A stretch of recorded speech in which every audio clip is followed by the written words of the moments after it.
Cycle 1 is a great time to get into either Greek myths and Roman legends or Aesop or Aesop's fables. He was actually Greek. And so I have several recommendations. Usborne has some beautiful volumes featuring those fables, but here I'm going to show you the ancient Greeks. We plan to do this as sort of our spine and one of our read alouds for the entire first semester, maybe all year, because it may take a while.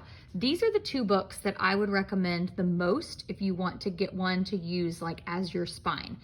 This one is best for younger children. It's the illustrated stories, and you can see that it's going to come with some of the biggies, right?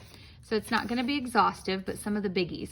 But what I do like about this one is it's definitely a lot shorter text.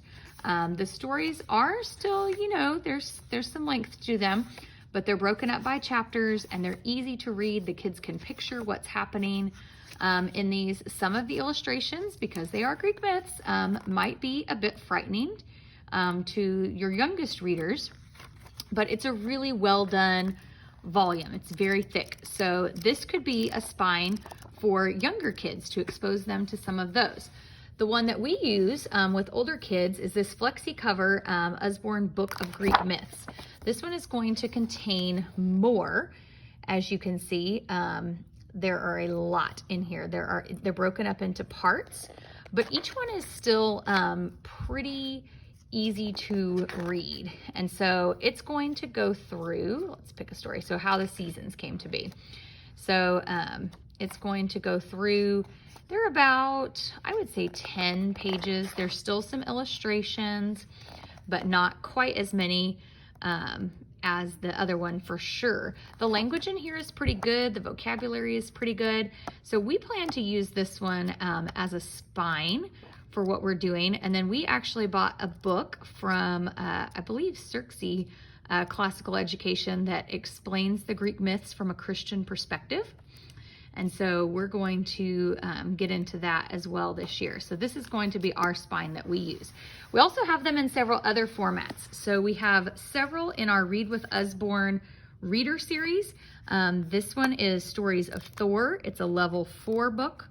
And so you can see that these are meant to be either read individually or as a read aloud, but a little bit easier versions. We also have the Trojan Horse. This is one of the level 3s. A little less text there, a little simpler. These are only $3.99, so they make a great addition. And then we have the Story of Pegasus as well. Then we have 3 Greek versions of our graphic legends. So these are pretty substantial books, but they're told in graphic novel format. So before we dive into a print version, we're actually going to read this because it's so much easier to understand what's happening and grasp the basics with the graphic novel version. So we have the Odyssey, we have Jason and the Argonauts, and we have, now the third one is escaping me. I'll think of it. I cannot remember, but we have another one. Of these. And then we also have the Illustrated Odyssey. This is going to be one of our family read alouds. And so it is the Odyssey retold. It's a retelling, just like our originals. It's still going to have some illustrations, but it's going to be in chapter book format of the Odyssey. And so this is going to be one of our family read alouds that we focus on this year. And then last but not least, this is a little bit different Greek myths and legends guide. So this is more like an encyclopedia, I would say, of different characters and places, like Jason and the Golden Fleece. And it's going to retell some villains, Perseus, some people and places from the various Greek myths. So think of this as more like an encyclopedia of the stories and characters. So hopefully that's helpful to you for Greek myths.